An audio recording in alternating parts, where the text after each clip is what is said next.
You're tuning into the Active Mom Podcast with physical therapist, Dr. Carrie Pagliano, a real mom's guide to all things postpartum return to workouts after baby. If you're a postpartum mom, coach, trainer, or physical therapist looking for answers on how to get back to running, CrossFit, yoga, Pilates, HIIT, you name it, without the fear of pelvic floor issues or doing something wrong, this is the podcast for you. Let's start the show. All right. I know how you guys love having researchers on the podcast, and I'm excited to bring our next guest on. It's our second time on the show. Researcher Rita Deering has dove headfirst into all things pregnancy, postpartum, running, all the things that we love here. So thank you so much for coming back and joining us on the Active Mom Postpartum Podcast. It's been a little while, so in case somebody didn't see you the first time around, give us a quick down low, who you are, where you're from, what you do. Sure. So I worked as a PT for about 5 years before I went back for my PhD. And I did a little bit of everything in that 5 years, but the last, couple years of my full-time clinical career was outpatient ortho and women's health. And so I got into women's health by teaching an exercise class for pregnant women, and got a lot of questions about DRA. And that's what led me back to my PhD. So my PhD looked at muscle function of the lumbopelvic muscles, so abdominals and lower extremity strength and fatigability compared to women who had never been pregnant. And then I did a postdoctoral fellowship at UW-Madison with the Badger Athletic Performance and looked at postpartum runners. So runners who are up to 2 years postpartum, and did an abdominal training program with them and kind of looked at running mechanics and interecti distance there. And now I'm an associate professor at Carroll University in Wisconsin.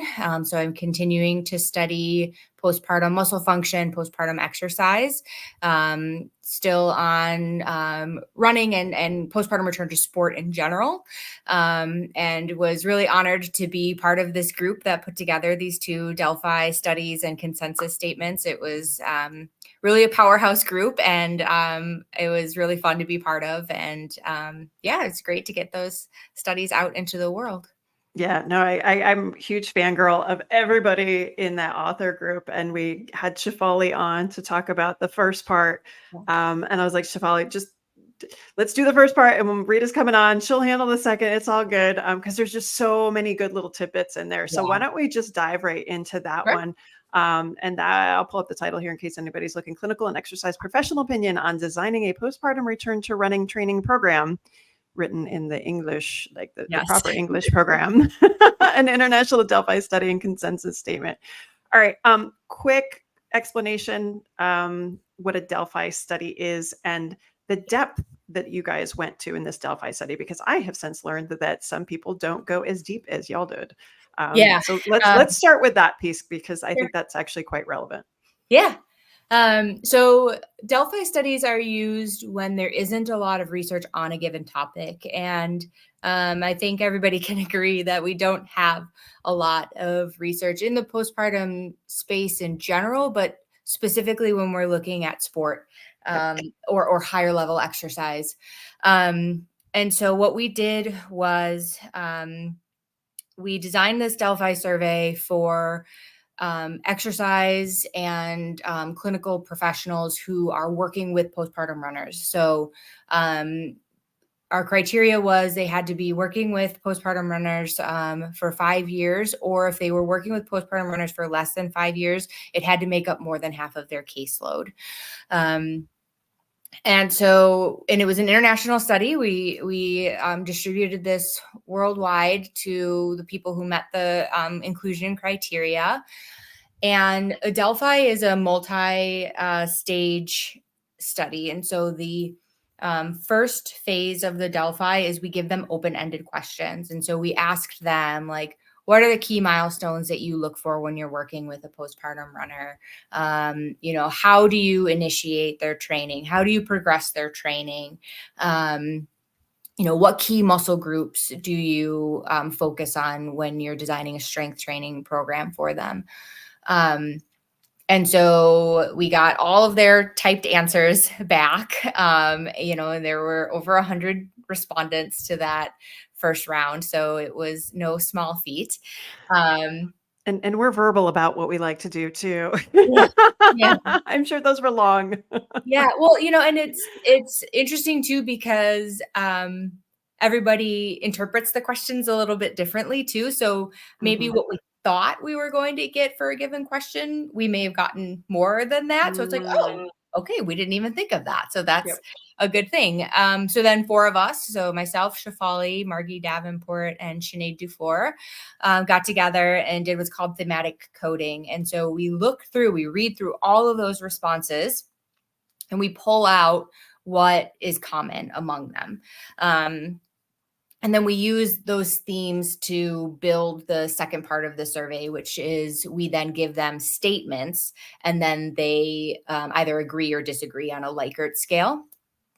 And then we compile those results, and then we send out round 3. So normally in a consensus statement or a consensus process, you would all be in one room or on one, video conference call, and there would be some degree of discussion, right? Mhm. So I might come in believing that A is the way to go, and then we talk about it, and I think, oh, well, you know what? Actually, maybe B is the better Yeah. option. Yep. And since we didn't have that model, like it was hard enough getting the authors together, let You alone, don't want 100 pelvic floor physios and coaches and trainers in a yeah, room 9 because we won't shut up. reports. Right. And just finding a time that Yeah. everybody's available. Yep. So instead, what the Delphi does is that round 3 is you get to see the voting results previously. You don't know who voted how. You don't even know who the other people are, so that you're not swayed by like, oh, I really respect this person and they Yeah. thought it was A, so I should choose that. Yep. But you can see how people voted, and then if that changes your vote, then you have a chance to vote again, and if it doesn't, then you just put what you voted in round 2. And so that's where we identify consensus. And so we define consensus as 75% or higher agreement. Or disagreement if 75% or more disagreed. And then what we did that is a little bit unique is that we then took that consensus and we did a literature search based on Mhm. that to see if what these experts are recommending is supported by the research evidence. Right. And so that's what was kind of unique about these 2 consensus statements. So that's why it's written as Delphi study and consensus Yep. statement, because sometimes we as authors would change the recommendation to make sure that it was supported by evidence. Yeah. Which is tricky in a situation like this because we don't have a lot of evidence. So So there certainly was some extrapolation that had yeah. to occur Yep. from research evidence in other populations or Right. just in general, running injury Mhm. research, not necessarily specific to postpartum, but yeah. So it's the best recommendations that we can make with the information that we have at this point. Exactly, exactly, and having it in print, I think it gives us again, like, it's establishing that foundation, so we've gotta start from somewhere, and you guys have done a lot of legwork on kind of pulling this together to be like, "What are we doing now as kind of a field, and Yeah. then where are the gaps, and where do we need to fill in?" So, Yeah. so let's start with the fun stuff, like, where did you find, like, "Hey, we're all in, rah, rah, research is good here, we're fine." Yeah. So for this one, I don't think the designing the program was as contentious as the establishing readiness. That was a little bit trickier.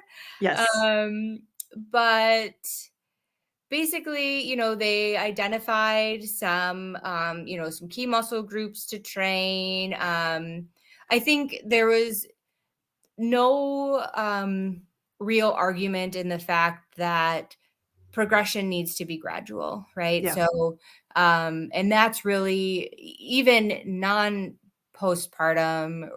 that's where you see the injuries happening, right? Mm-hmm. When you progress too quickly. And so I think that was something that was really, that came out strong from both the consensus, the Delphi consensus, and the literature review. What was also nice was to see that, they highlighted a lot of additional factors that we need to consider specifically for this group, right? So like fatigue, sleep, lactation, nutrition and hydration, things of that nature. So again, things that we may not have a ton of published literature on, but that the experts are acknowledging that these are important things to ask about and to monitor, and definitely should be included as part of the training program. It's not just about mileage and strength training. There's a lot more that goes into that. Yeah, no, I think that's such a good point to make. And I think it can be overwhelming, but also comforting, because on one hand, we're like, oh my gosh, we have all these variables from sleep to fueling to training load to like life stressors, like all these things. Like how can we possibly quantify that and make, like an algorithm or something? But at the same time, I think that opens the door for individuality and individual treatment of who's in front of you, because you're not automatically marked with the red X. It's like, no, we can work with this. It's just going to look different from person to person. Right. And it might also help kind of temper some expectations too, right? Like your progression may not be linear because there are these other things that happen, right? So like if you're doing great and then all of a sudden kiddo has a sleep regression, which means you do too. Right. Maybe things back off a little bit, and then you can start going back up again when the wheels are back on that sleep train. Which you and I both know that even once they sleep train, they're still going to have those wonky days. Like we're just finishing up the school year and it's been a show. And I'm sure you've gone through the same. It's like, no, things go chaotic from time to time. Kids get sick, like all sorts of life stressors happen. Get into the habit of, maybe you pop into like a, survival mode strategy where you're running for sanity and doing basic strength or something like that. And then you get to do, good training another time. Right. Exactly. Yeah. So where were the more, I guess more the inconsistencies that were kind of identified, where there was a little bit more kind of all over the place things that people brought up? So I think in the looking at like the muscle groups to train, there again, I think most of these reached consensus, but there was a little bit more discussion about like back extensor muscles and even like some of the lower extremity muscles where, particularly when we were talking about it as an author group, there actually was one author who disagreed with, the inclusion of lower extremity muscles because there just isn't much literature on it. So that author just had a hard time saying like, we can't definitely say this because there's no literature to suggest that training this is going to influence their injury risk. And so that I think is probably like the biggest point of contention. Something else was, and actually now that I'm thinking about it, I don't remember if this was in the first paper or our paper, but when we talk about you can blend. Support items. So, there were some people who said like, yeah, side belts are okay. And then some people who were like, no. So that was probably like, I don't think that came to consensus. And so that was interesting. But what was, again, I think the hardest piece was not necessarily the Delphi consensus, but the finding the literature to support what the clinicians are doing, which again, like you mentioned in the reel that you did on Instagram about it, is that it really helped us to identify what some of the gaps are in the literature that need to be filled. So thank you for the job security. Anytime. And also just, the something that we talked a lot about as authors too, particularly with, and going to bring in paper one a little bit with the timeframes that came out in the consensus, is it's a tough line to walk between letting people do what they're ready to do and advocating for like parental leave and things of that nature, right? So like, and we talk about that a lot in the discussion of this paper, is that, just because they might be ready to return, before 12 weeks postpartum, because that's what the consensus came to, doesn't mean that there isn't value in having protected time off. Yes.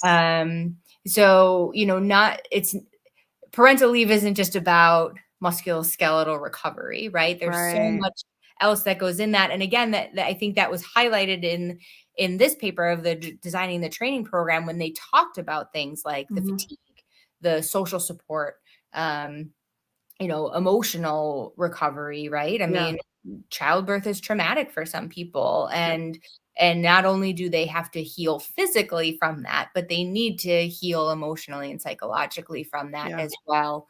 And that's something that we see in the sport literature also, is that, there has to be a psychological readiness, in addition to physical readiness. And so, so I think that was probably the most contentious piece of this study as a whole, was trying to walk that line between, yes, some people will be ready to return to running early, but that doesn't necessarily mean that they don't need parental leave. Right. Yeah. No, and I, again, like it's so multifaceted in that respect, from a societal perspective, and then just from a straightforward, MSK training and all of that. And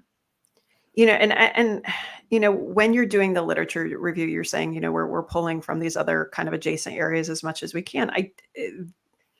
There isn't necessarily, and correct me if I'm wrong, I don't know that we've come to like a massive consensus to say, hey, when you're coming back from just like general injury, these are some of the things that you need to do generally across the board. Like, I don't think there's consensus there. So it makes it really challenging to now say, okay, we have this whole new scenario with multifaceted issues. Right. This is in black and white what we do. Right. Is that accurate? It is. And the other thing that kind of muddies the waters when we're looking at running in general is that it is a sport that has very high pain and injury rates, right? So, I mean, take the pregnancy postpartum piece out of it completely. Right. Most runners will experience running related pain or running related injury at some point, right? And so that was also kind of a struggle too, of like, well, if we wouldn't have told them to stop running pre-pregnancy, why are we going to tell them to stop running now? Because it doesn't make sense. Right. And again, there is literature to show too that when you tell runners to stop running, they don't replace that physical activity with another mode of physical activity. No, because you can't. So right. So now we're opening a whole nother can of worms, right? Now we're increasing their cardiovascular disease risk and all this other things that comes from being sedentary. So, it's not to mention mental health and all that other stuff. If you tell somebody they can't run, and there's a bunch of Facebook groups that I'm in that the most fascinating questions come up in. And one of them, actually, it's not even a maternal running group. It's a group that supports, it's from a woman who does a running podcast. And there's some amazing questions that pop up in there. Like, hey, I'm running and this happened to me medically. What should I do? Like, crowdsourcing medical information on Facebook. And I'm like, there's a couple of us that are pelvic floor PTs, and we're trying, to kind of seed some good information and that kind of stuff. But like, it's amazing. Like, on one hand, people are like, oh, we don't talk about it. But on the other hand, like, there's these corners of the world where people talk about it and they're trying to grab this information. And I think what's really hard is, what you guys are trying to do is basically say like, hey, there's a lot we don't know, Right. period. Yeah. So how do you provide, somebody with concern and fear and questions and potential mental health implications to be able to say, yes, you need to do this, or no, you shouldn't be doing this when there's so much variability. Right. Um, which And that again, actually yeah. brings up something else that came out in the study. So we Hmm. asked the Delphi participants, like, where do your patients come from? How do they find Hmm. you? And how do they pay you? Um, Mm. and a lot of them were self-referred, Yep. and paid out of pocket. So Yep. cash-based practices. And so, that was something else that we found that we thought was really important to highlight, is that, the beauty of running is that it's pretty low cost, right? You need Hmm. shoes, like, that's about it, right? Um, and actually, some people don't even do that, right? They do barefoot running. But so the people who are getting the help that they need from the experts in this field are Hmm. finding them on their own and paying for it on their own, Yep. which is excluding a lot of people. It's a point of privilege. 100%. Yeah, Yep. for sure. And so, that was something else that we highlighted, in that, we need to have better access. Hmm. We need to have better training of healthcare providers, whether that Yeah. is birth providers, to know where to find the people to refer Hmm. to, or if it is, the run coaches, the PTs, who need to have better training and how to handle these. And and that was part of the goal of these papers, is Yeah. to make them accessible. So we were very fortunate to have these selected as editor's choice, so that they are open access and Yep. people can access them. They're not behind a paywall, so that clinicians can, grab that and have, at least, like you said, a starting point, right? Yeah. So yeah, every patient that they see may be very different, but at least they have some guiding principles Right. to go off of. Yeah. No, and there's a couple points you kind of bring up there. One is, I think the variability in practice patterns internationally. Yes. Um, I think that's very evident. I don't know. Like to me, it's incredibly evident. The first time I ever went to a World Congress, oh gosh, it was like 2017. I think it was in Cape Town, and just talking to just straightforward pelvic floor physios, and so many of them just trying to get care for women, period, because of the social inequities and that kind of stuff. And and just the difference in education and background and that kind of stuff. And even in first world countries, there's such a difference in base level of care. And I think that's also become incredibly apparent when you have people that will DM you from all over the world and say, I'm trying to go to a pelvic floor physio. I'm active. I'm a runner. I'm a lifter, whatever it is. And they're just giving me Kegels, which is like basically us back in like 2000. And what's very hard, I think, as a consumer is like, okay, I know I need to do more. Yeah. This is not what's here. How do I move forward? And to your point, about access and privilege and that sort of thing, like I really think it just needs to come down to, do you have internet, which I know is also a problem all over the world, but like, can you find somebody, one that you can relate to, looks like you can connect with, that will provide you the information that you need? And people ask me all the time, like, why do you do this? Do you do your own social media? I'm like, yes, I do every damn post, every little thing, because there are people out there that do not have access. And if we can even just give them the tiniest bit of knowledge and acknowledgement that what they're feeling is what they're feeling, and there's a path forward, like that's why we do it. But Yeah. it's so hard because I don't think there's any way to standardize it. Right. And for those physios that, are in those countries and being like, hey, I need to do more. I don't know how to figure this out. The other thing too that I figured out is y'all don't get paid for the paper Nope. from the journal. Nope. And I've had intermittent relationships with academic institutions and had varying levels of access to research. Mhm. Email the author. Yep. ResearchGate, those two things. Authors want to get their information out there. And if they can't because of, hey, I can't release this for another couple weeks, they'll tell you. Yeah. And then just set a scheduled Google email to check back in 3 weeks. Like, researchers want to get their information out there. Mhm. And so this barrier of paywall, I think we're finding a way around, because just like pulling the curtain back, that Right. I think I used to think, I'm like, oh, well, of course you want me to buy the journal and all that stuff because you get paid by the nope. Nope. I don't see a dime. So if you want something that's not open access, email Rita. No, but am I wrong here? Like, you guys, like, that's the plan, is you guys get this into as many hands as possible, because that's how we're going to make the change, right? Yep, absolutely. Absolutely. And yeah, and back to your comment about, the variation in geographical, Yeah. areas. I think that was the nice part about this being an international Delphi Right. survey, and about us being an international author group.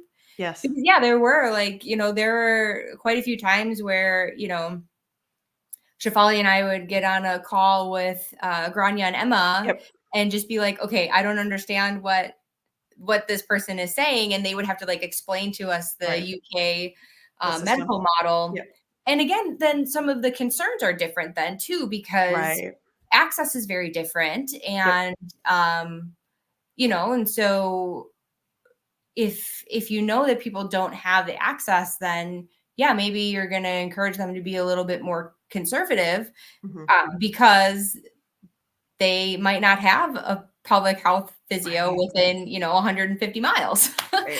So so that was really eye-opening for me, to see that how different it is in varying countries. And again, just to highlight the fact that we need more people who understand the physiological, psychological, the whole biopsychosocial implications of pregnancy, childbirth, parenting, Yeah.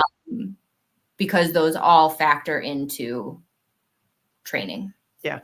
Yeah. No, I think so too. One of the things it's kind of been, I think, more apparent to me lately, and I would love your thoughts on this. So as you're putting this statement out, specifically speaking to training and practice patterns and things like that, I have noticed a growing trend as we have more and more people. And if I didn't see it in black and white, I wouldn't believe it. Like, literally 4 years ago, no one was talking pregnancy, postpartum, running. Like, just wasn't. Barely, like the 19 guidelines were barely out yet. Like, it wasn't a thing. Now everybody and their brother has a postpartum running program. And I dare say most of them are relatively benign, and, they're not going to screw up anybody or anything like that. But what I do find is that the programs and the people that are putting them out there don't necessarily have a background in running, other than, hey, I've always been a runner, and so I'm going to do this, and this is what you should do. Yeah. Or, hey, here's the drills I did in high school track. Like, what do we do with that? And was that reflected at all in kind of the feedback? Like, was there a clear awareness of, hey, that we've got some other nuances here to kind of navigate? So what do we do about it? That's a loaded question. Start with a simple one. We'll get to the more complicated later. We'll fix the world later. Yeah. So again, because the Delphi is based on themes, Yes, that helped. In that, yeah, there were a lot of responses that had similar themes, and often were pretty well based in what we know about running in general, or what we know about the postpartum period in general. But what didn't make it into the survey were some of those one-off statements, right? And so, there certainly were some comments that may have seemed a bit strange or like, "Ooh, I don't know that I would do that, but Mhm. if that's working for you, okay." Mhm. Um, All right, we need examples now. oh gosh, I mean, What was the one that I was the don't know most what off the theme wall? is today. What's the one that stuck in your brain? Um, I don't even know that I can think of a specific example, but there were some things, again, with it being like an international thing where we would meet as an author group Mhm. and, I would be reading the themes that came up. And so, for example, there was a question where one of the other authors said, like, okay, so is like the staging, I think it was either for prolapse or for tearing. I forget which one it was, but like, is Mhm. the staging different in the US than it is in different countries? I was like, oh, Mhm. I guess I never really thought of that. I don't Yeah. know if it's different. And they're like, because like we don't have a stage 5, but this statement says stage 5. And so and honestly, I don't know the country of origin of that Right. statement. And I mean, it could very well have been a typo, but what we Mhm. did was we included that so that when they got round 2 and they were looking at it, they're like, well, I said stage 5, and this only says stage 4, so I'm going to disagree Mm. with it. Right. So it was, Yep. and he said like stage 4 or 5 or something. And so some of the authors were like, hold on a Yeah. second. Well, that's when you go back and you're like, okay, we don't have great consensus in like, how many times have we changed the staging on that? How many times have we changed our terminology? We have crappy consistency with terminology anyway, Right. so that makes it really tricky throwing a bunch of different countries. And yeah, it's Exactly. yeah. Yeah. So I think that was probably the bigger one that like stood Mhm. out, was just some things like that. And again, could have been an honest mistake, right? Like, I Yep. mean, how many times do I Mhm. spell something wrong or Yeah. hit the wrong key? Um, but no, I mean, I think for the most part, or there are just some things that, and I might catch some hate for this, but All love. um, something that we talked about a lot and that came up in the survey was breathing, right? So Mm. like, and that's huge in pelvic floor in general, right? Like you've always got to train their breathing. But when you look at the literature, it doesn't really add anything. And so that was maybe like another thing that was I don't really want to say contentious, but I mean, but it met consensus on the experts. And then when you look at the literature doesn't say that, People yes, feel we, really strongly. yeah. Yeah. Yes. And yeah, like, yeah, people do feel very strongly about it. So I think that's, you know, part of the hard part too is that, like you were saying, where like everyone and their brother has, their postpartum running things now, like, Yep. um, and people tend to like really dig into their own trench. And when something comes up that refutes that, Yep. it's difficult sometimes to change your position, Mhm. um, which is unfortunate. Because again, it's we're finding new things out. And Mhm. if you look at even the 2019 guidelines, there are new studies that came out after that, Right. which is part of the reason that we decided to do this Delphi survey too, is, to see, do those new studies that come out, do they change what people are doing in their clinical Right. practice? So yeah, I think most people have seen that statement where it takes like 17 years for research to get into practice. We'd like to try to shorten that Yeah. No, a I'm a bit. fan of that too. Yeah. Yeah. So, it's okay. It's okay for your practice to change. It's okay Yeah. for your opinion to change when Mhm. new information comes out. And it doesn't mean that you were wrong, or it doesn't make you a bad person for believing Mhm. what you believed. We're just all doing the best we can with the information that we have at Yeah. that point in time. And Yeah. um, so yeah, so again, what we put out in these consensus statements, in a couple years, there may be new evidence that May says that shift. Yeah. this is wrong, Yeah. and I'm okay with that. Yeah. But really, what we did was we identified that we need the research, like we need somebody to come and prove this wrong. Right. No, exactly. And I mean, I think it's incredibly important to check yourself when you have biases and why you have those biases. Like, is it, and are you keeping up with the literature, which it's hard to do. And that's why It I'm is. always, that's why, conversations like this are incredibly important, because not everybody has time to sit down and read the whole paper, and not everybody wants to. Right. And yes, you need to read beyond the abstract. But Yes. 'Cause abstracts, anyway, that's a whole nother podcast. it is. No, but I think, it sheds some light on, when we have these trends of like over minutia and people get stuck there. And then there's, it's so funny. The other day, I'm just enough in social where like you have to kind of sift through to see what the shit is, so you know what to refute and kind of pull the good information for it. But you got to make sure that you're not like drawn down into it and have it impact you mentally. Yeah. No, but it's where you're like, oh, you should do this, or definitely do this, or breathe a certain way, or do this certain exercise. And the fact is, like, you could be incredibly overwhelmed with all the options out Yeah. there, even if you were like, okay, I need to, connect neuromuscularly to muscles that changed in length and that kind of stuff. I need to do some sort of exercise that's going to address bone density as a lactating mom. I need to do something that's going to address tendons. Like, you could even get overwhelmed that way, Yeah. by kind of going down those specific sort of running rabbit holes. But it cracks me up. This person was like, we, no one's addressing the gap between the treatment table and the trail. I'm like, what have we been doing for 25 years? Like, y'all, we've been over here doing stuff. But it's so funny that people are like, oh, no one's doing this. I'm like, oh, that's why there's statements like this. Like, Yeah. Yeah. It welcome is. to the party. We're happy to have you. We've been here for a while. Right. Doing the best we can. Yep.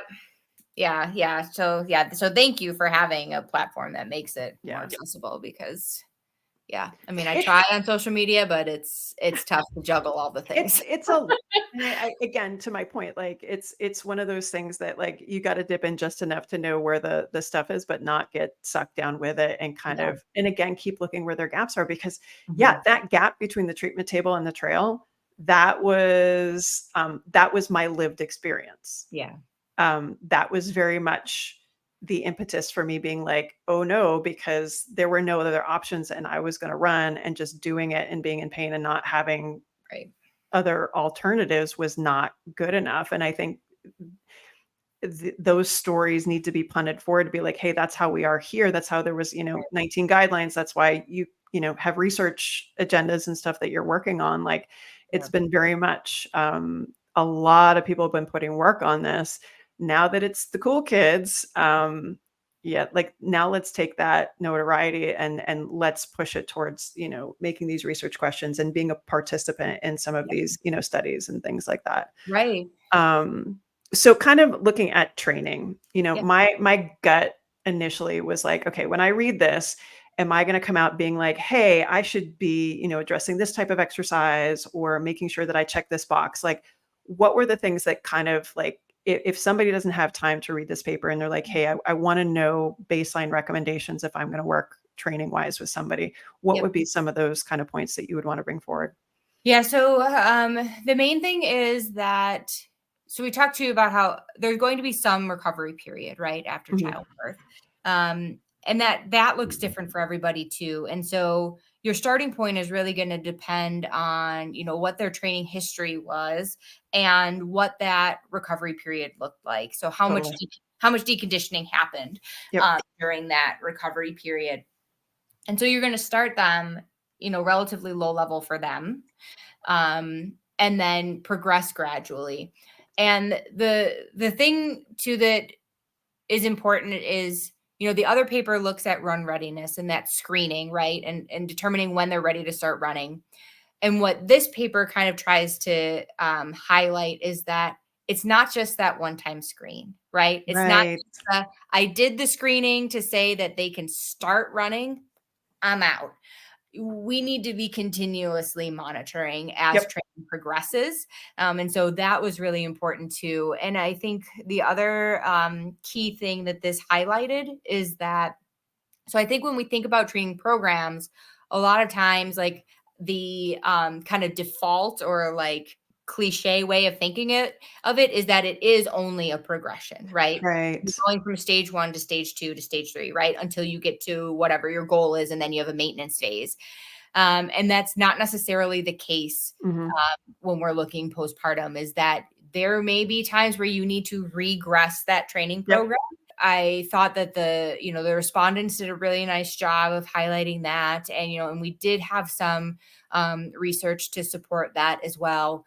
And again, not just biological or physiological issues, but also some of those things like sleep, like Mhm. mental health, Yep. we might need to scale back. And so I don't know if this came up with Shafali, but she a lot of times at conferences and stuff will kind of get laughs when she talks about her Delphi study that said like, or no, it wasn't even her Delphi study. It was her postpartum runner study, where it was like, if they got less than 6.8 hours of sleep, that they were more likely to have running related pain. Right. Yeah. And Yeah. so everybody chuckles. Right.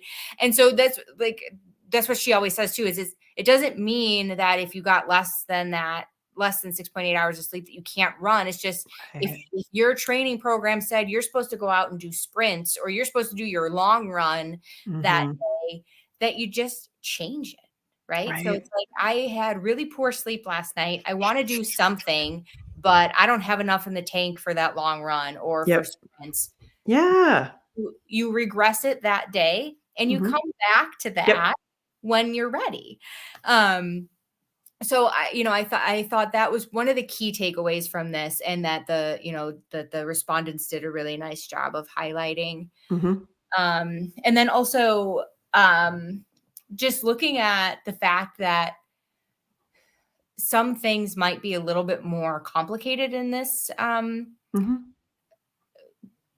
population than in just a general running population. So, and I know you mentioned my REDS paper too, but that Mhm. was something REDS came up quite a bit throughout the Delphi survey. Mhm. And, um, and screening for REDS looks very different in a postpartum Right. population than it does in a non-pregnant or postpartum population. Yep. So there's a lot of physiological overlap between Mhm. what is considered normal in the postpartum period, but what is abnormal. Right. So if you're doing like a red screening. So for example, like you might be working with a runner who has lactational amenorrhea. So they don't have a menstrual cycle. Right. And that's not abnormal. That's not Right. necessarily that they are under fueling. Right. Um, Whereas, if you have a runner who has never been pregnant and doesn't have a menstrual cycle, that's problematic, right? Right. So it gets a little stickier. Well, Um, you almost fly a little bit more blind, quite yeah, honestly, right. So you because you have to don't do have more that work. data point. Yep. Exactly. You gotta dig in a little bit more. Yep. And that's really where that a multidisciplinary team is very Mhm. important. And again, we completely recognize that again is a point of privilege, right? Not everybody will Right. have access to a team or the resources to support bringing in a full team. Right. But again, I think that's another reason why we need to make sure that we as providers are educating ourselves as much as possible, so that if we are working with somebody who doesn't have the resources to work Right. with a lactation consultant or a nutritionist or, something of that nature, that we can at least point them in the right direction. Right. Um, to make sure that they're getting the support that they need, and that Yeah. they, are caring for themselves the best possible way to make sure Yeah. that they can meet their training goals Right. and not be injured.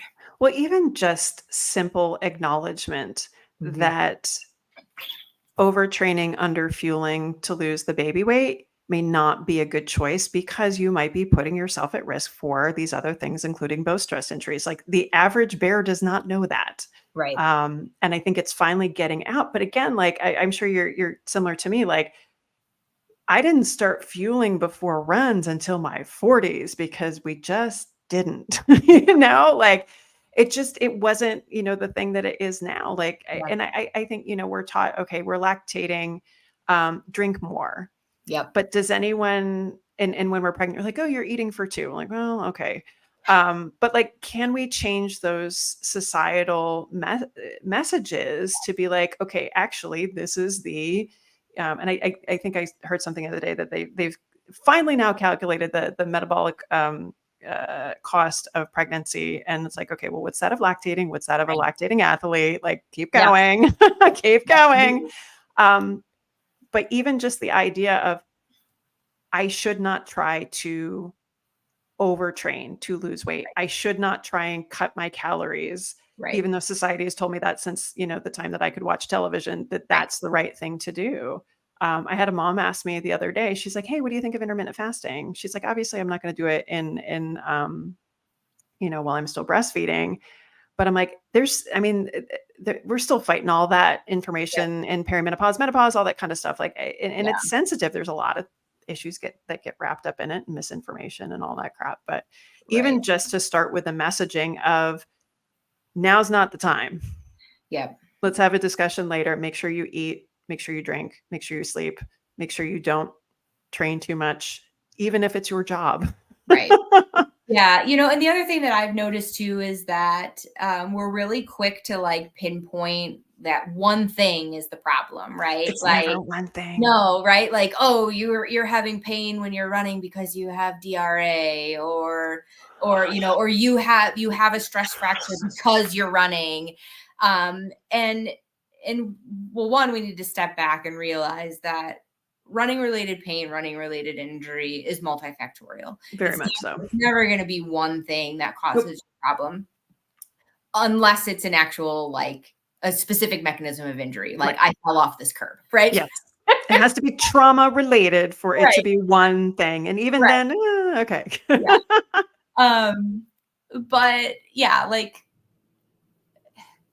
the again, a fine line to walk between providing appropriate education Mhm. and appropriate um care or caution Yeah. and fear mongering, right? Like, Yes. yeah. So, Whenever you have somebody that thinks they have the answer to everything, walk away. They don't. Like, no one does. right. No one does. And that's Yeah. okay. Right. And I mean, again, bone stress injuries, there are documented cases of sedentary lactating females getting bone Yep. stress injuries. So Yeah. again, it's not necessarily the activity that you're doing. Right. It's just that you may be genetically predisposed to that. Yeah, totally. Now, the flip side of that is, again, yeah, we do want to make sure that you're progressing appropriately so that Yep. you aren't increasing your risk of a Right. bone stress injury. So I'm not saying that overtraining can't lead to a bone stress injury. Yep. It's just that like it's more complex than that. Yeah. No, and again, I think that there's hope in that. There's good in that. Like, if it's complex, that means there's variables that we can navigate. There's things that we can work on. It's not do or die kind of scenario. So I find it hopeful. Some people find it complex and overwhelming. I don't know. Maybe that's just getting older and I've accepted Right. the gray. Yep, that's fair.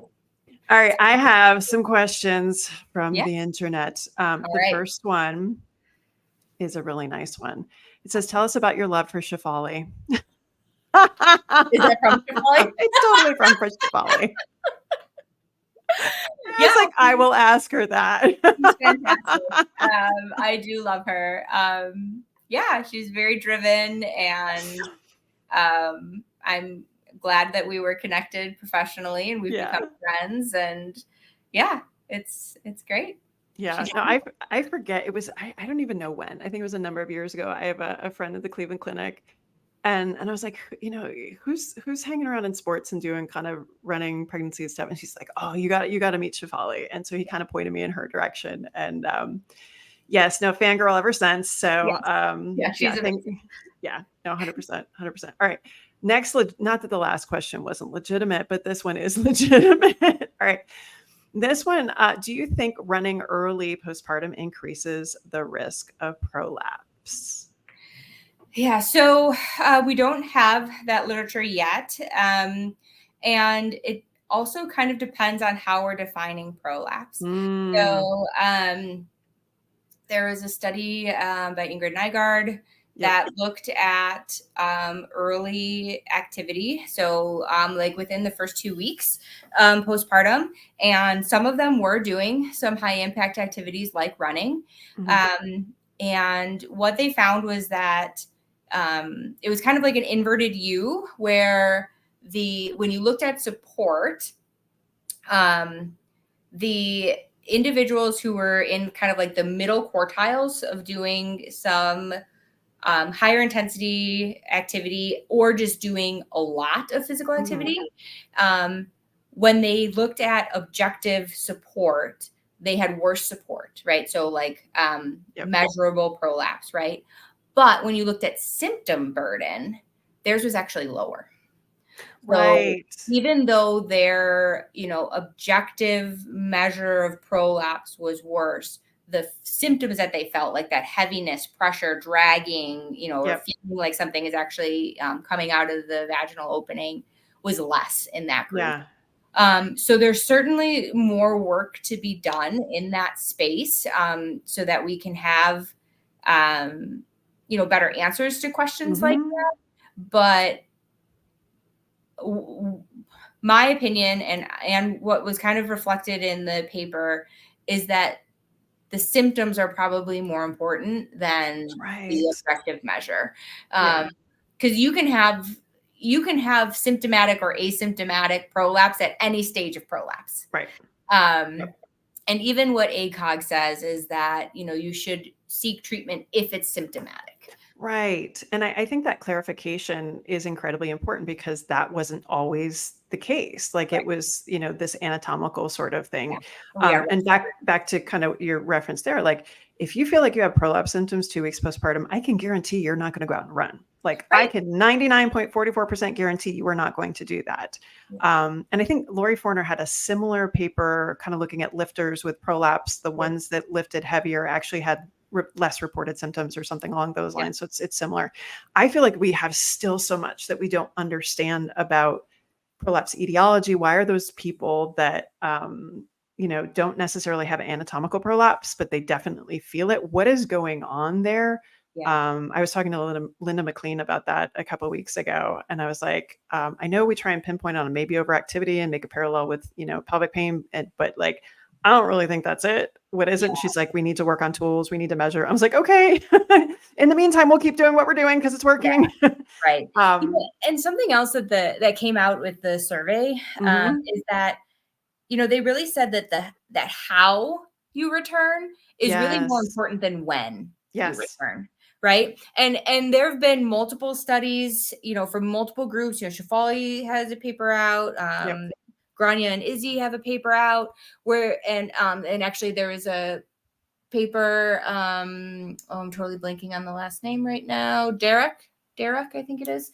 I'm probably butchering that last name, but, where if you look at these postpartum runners and the ones that have pain or the ones that have like pelvic health symptoms, it doesn't correlate to when they started running. Right. So, and we highlighted this in the paper too, that probably what the bigger concern is how quickly they progress their running. Right. So, no, I would be hesitant to say that running is going to cause your prolapse. Yeah, I would agree. But perhaps not progressing gradually enough may increase your risk for it. But again, we don't have the hard and fast evidence to say that. I would agree. And anecdotally, I would say that the person that's going to come scared into my office is going to be like, hey, I went out for a run and all of a sudden I feel this, the running did it. And then when you actually go back and look, did they do any sort of readiness screen? No. Did they do any sort of readiness prep? No. Typically, like, let's just go run and see how it goes because they got their 6-week clearance. Or they had a couple minutes and, I'm just going to try this and see what happens. That I would say is probably the thread that would connect a lot of it. So that would validate kind of what you're saying as well. But what's hard now is now they have that thing stuck in their head. This was the thing that caused my XYZ. And one of the things that I do to combat that is whatever that activity is that they feel, assuming it's not sex, assuming it's like an exercise activity, the first time that they go back and do that, as we've moved through rehab, I will do it with them. So if it's running, I've got an alley outside my office that I will pace them slower than they want to. Yeah. We do 90 seconds. That's it. And because they're scared as all get out and they think it's going to come back. And I know that that plays into it in a lot of different ways. And I think that's the thing that if they do think there was that if there was that incident that caused it, no matter how much you say that it's not, they're going to still hold that, which again, that kind of pulls over to pain science, whatever you want to extrapolate from that. But like providing them a safe environment to reintroduce that where they feel supported and not alone and vulnerable, I think can be incredibly important in reintroducing that activity. So I don't know what paper you're going to do to justify that. I'm going to keep doing it, but I'm just going to come up with a list. Yeah. No, I think that's fair. Yeah. Yeah. That's a good one. All right. Next one. How do you navigate around the you're ruining your pelvic floor by running narrative? I'm like, that's so every time, like as you do the scroll, like how many do you like, is your algorithm toxic or is your algorithm happy? Or mixed? What's your algorithm? Let's analyze. Yeah. It's mixed. I'm going to wait till you answer before I take a sip. Yeah. I want to spit it out. So that narrative, I always try to bring it back to pre-pregnancy. Like, again, if we look at running or sport in general, the risk of pelvic health symptoms, particularly urinary incontinence, is a lot higher in active individuals than it is in sedentary individuals. Right. But we wouldn't tell them to stop doing it. Right. Like we are not telling, Olympic level gymnasts who might leak on landing not to do it. Right. So I think my rebuttal to that is that there's something that we can do about it.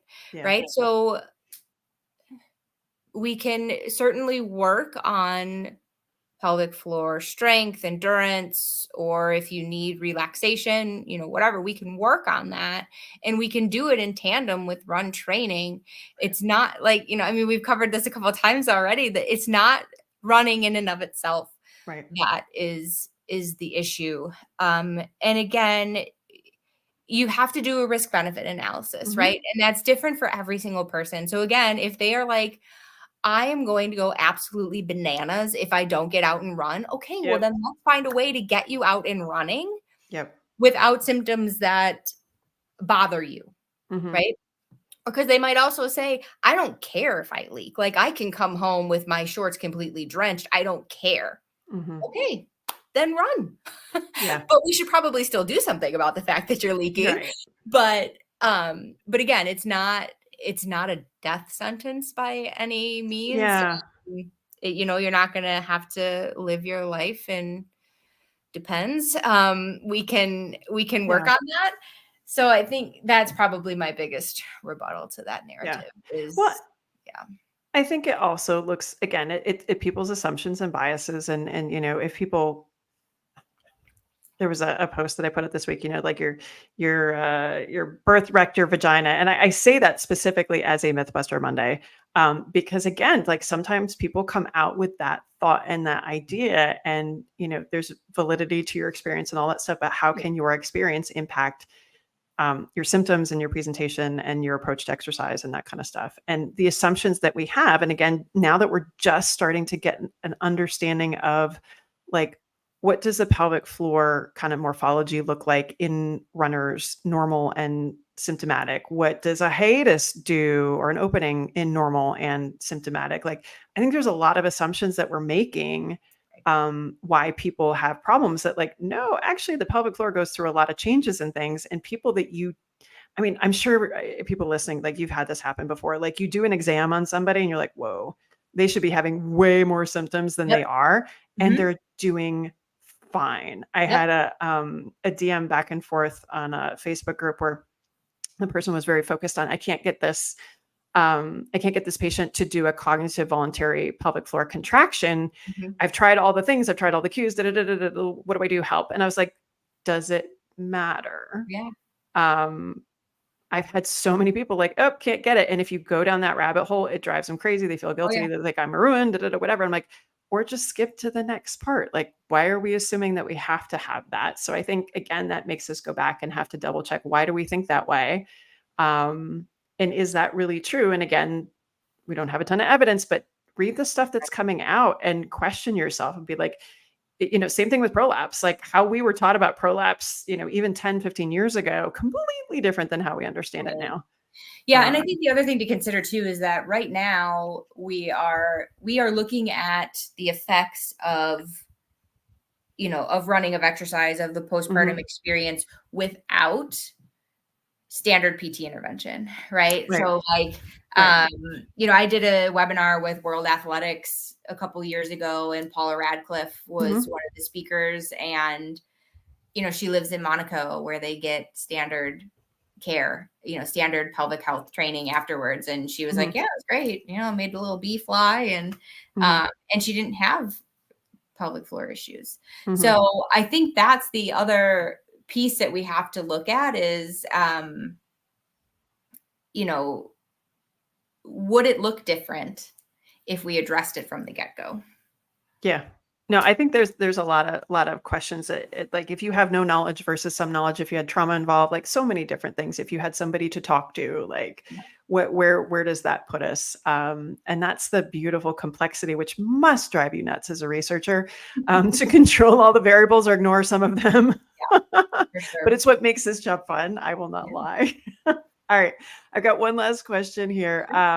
How should one continuously progress strength training after pelvic floor PT discharge postpartum? I think this is a very interesting question.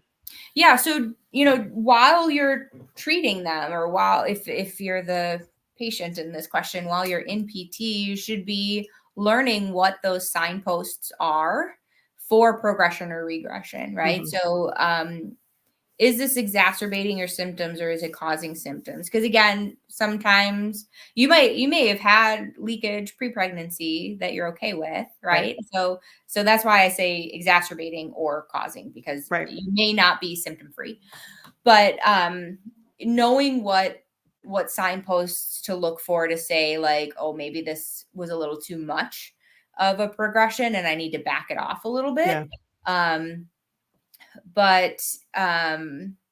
So just continuing to be gradual, right? You shouldn't have these huge jumps in training, whether that's strength training or mileage, and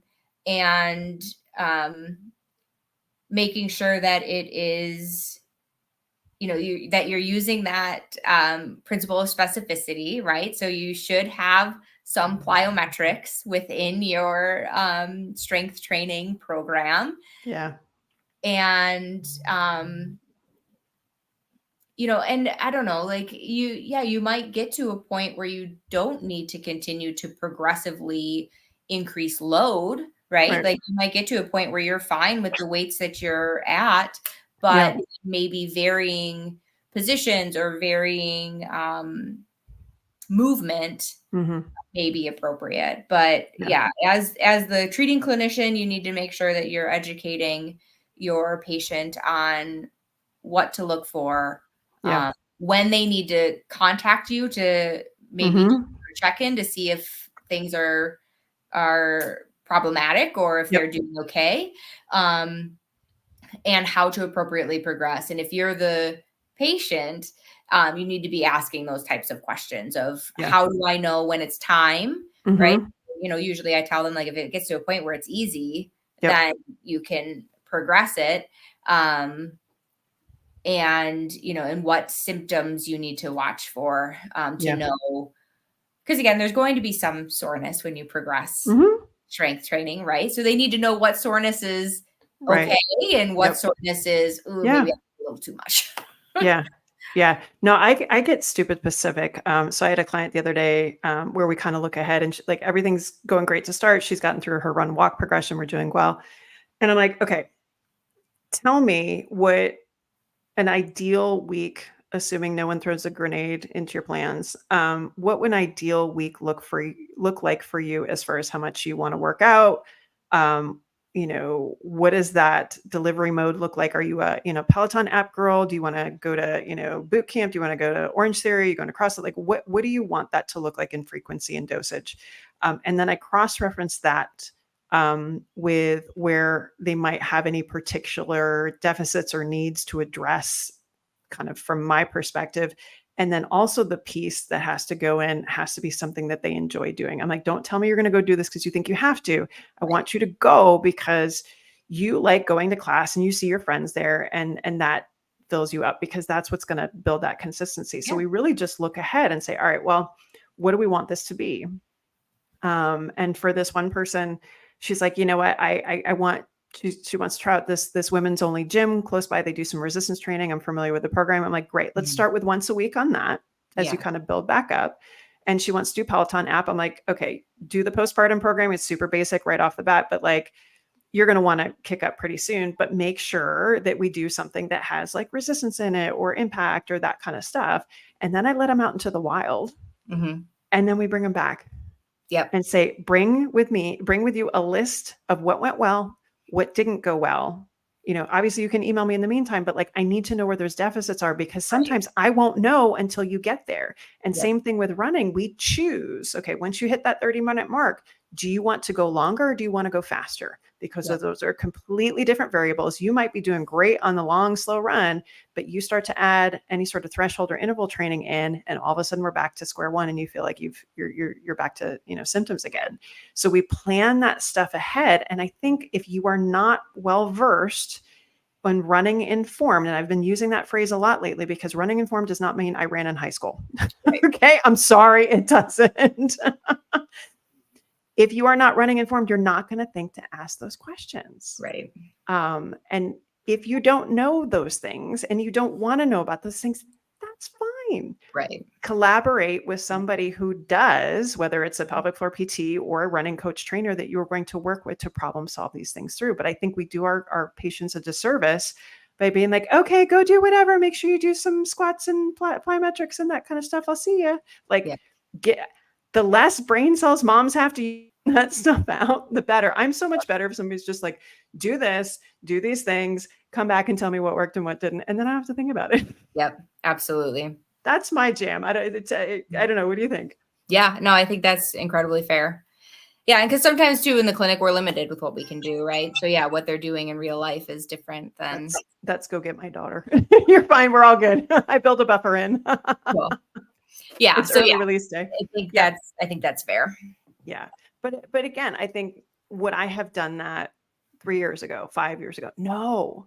Right. No, that's from learning. Oh gosh, I let them out to kind of fend for themselves in the murky waters of habits and life and things like that. And again, none of that, we're not taught that stuff in PT school. And I want to be clear about when you walk out and you're like, I never learned any of this. Neither did I. Right. This is just kind of, you're in the clinic long enough, you work with people long enough, you get feedback from people, and then your own experience to be like, you know what? I screwed up. Yep. I need to fix that piece of it. They should not be out there without a lifeline. Right. For sure. Yep. Cool. Yeah. All right. Couple questions to wrap up with. Yeah. Rando, book you're reading or podcast you're listening to, even though you're home momming it right now. Yeah. I'm reading the A Court of Thorns and Roses series right now. Is that Christina's stuff that she's read or no? Yeah. Yep. Okay. She's all into this. Like, is it sci-fi? Yeah. Okay. Yeah. I haven't, I'm in like summer beach read romancy phase right now, alternating with papers. So I have the book that I'm actually reading, and then my book on tape that I listen to Audible is the Bridgerton series. Have you watched the first 4 of the most recent season? I have. Yes. Okay. Yes, I'm how are we feeling about? Yeah. Oh, is that when it is? Okay, so it's coming up. How are we feel? It's Penelope, right? How are we feeling about this? Okay. Yeah. It's okay. Again, I think like most things, I enjoyed the book more, but I mean, I watched it, I binged it. I'm gonna binge the second half when it comes out. So I'm not displeased. I do miss, was it Regé Jean-Paul or Jean-Paul Yes. Regé or Yeah. no one can beat that. And I think at the time that that came out, we were just dying for like any sort of like entertainment that, took us out of the zone of pandemic. Yes. Was great. Yeah, what was the other thing that I love all the it's like the Vitamin String Quartet, like the string Yeah. versions of all the updated songs and Mhm. stuff. Love that. Yes. Love it. Okay, Bridgerton fans, unite. Okay, I'm gonna add one more because I was asking about like, oh, what is it like to be a mom? All that crap. Mhm. Um, this one, who are you fangirling over? And you can't say Shafali because we already did that. And Oh. I challenge you to find somebody I don't know. Oh, well, that's gonna be tough. Start with who you love, and then we'll find another one. Okay. So I was just at American College of Sports Medicine conference last week, and I got to Mhm. meet Shalea Kip. So that was Yes. awesome. Enjoyed meeting her in person. Yep. She was just on the Yeah, podcast recently. Yep. yeah, yeah. It was kind of fun too because I went to introduce myself to her, and she's like, "I know who you are." So I was like, Ah! "Okay, cool." Yay! Bringing the Um, world a little so that was smaller. weird. Yeah, Yes. especially when you are like in mom mode. I just saw a thing on Instagram. It's like who they think they're emailing, and it's like their professional headshot, and it's like who they're actually emailing, and she's like cleaning up a spill on the kitchen floor with her kids on her back. It's like, I like that song. yeah. So okay, who do you not know? Oof.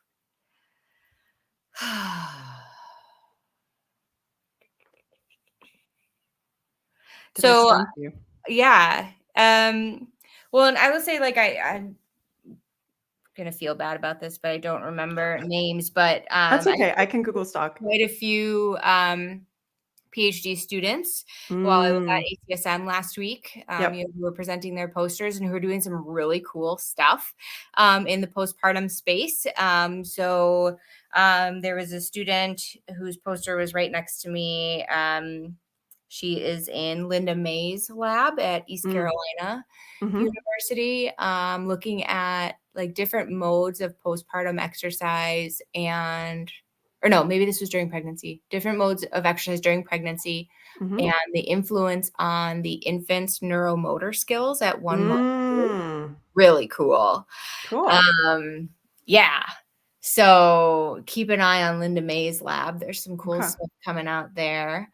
Um, yeah, and then I think all of the other people that I fangirl over you've had on the podcast. Does So that mean the podcast is dead? No. no, certainly No, not. we're It just just we're means just that gonna keep. there's people up and coming is what it means. Yes. Well, and that's and that's my point too. Like I think back to like Megan James, like working with Yeah, Izzy and that kind of stuff. Like there's a couple I think coming up that I've gotten connected with Jen Lacrosse. Like yeah, the more that we can elevate and get into this space and get women at the research table and amplify, like I'm all about that. And especially I have double props for the ones that are pulling clinic duty and research. I don't know how y'all are doing it. yeah, I respect you. You speak both languages. You're Switzerland. You can talk the talk and all the numbers and that kind of stuff, and then turn around and interpret it for the rest of us. So yeah. So if you're a PhD student, postdoc, anything like that, and you're in oh, this space, I want to talk to you. Tell me the things yeah, you're excited about. We'll get your information out there, yeah. we'll keep We do growing one this. other So quick plug, yeah. not MSK, but in the postpartum space, Emily Hmm. Little has Okay. a foundation called Nurturely, Hmm. and it looks at like breastfeeding and like equality. So a lot of the Awesome. like social and potentially like racial cultural barriers to breastfeeding and just trying to make that accessible to everybody, and then Awesome. also looking at like the environmental piece of it too. Really cool work. So Mm. yeah, check her Okay, out cool. too. Yeah. Definitely. That sounds great. Awesome. All right, Rita Deering, you can find her at occasionally on Instagram. Rita Yes. Deering, PhD. Thank you as always for Yeah. circling back. I'm sure when you've got more stuff out, we'll just have you back again. Send Love. those PT students and PhD students our way. And Yeah, for sure. thanks as always for all you do and sharing your good stuff. Yeah, thanks for having me and thanks for giving us a platform to share it and make it accessible. Always. Did you enjoy the podcast? If so, leave us a 5-star review on iTunes and tell a friend to do the same. Are you a postpartum mom or postpartum pro wanting to know more about getting back to running after baby? Check out all my free goodies on carriepagliano.com. This podcast represents the opinions of Dr. Carrie Pagliano and her guests to the show. The content should not be taken as medical advice and is for entertainment purposes only. Always consult your healthcare professional for any medical questions.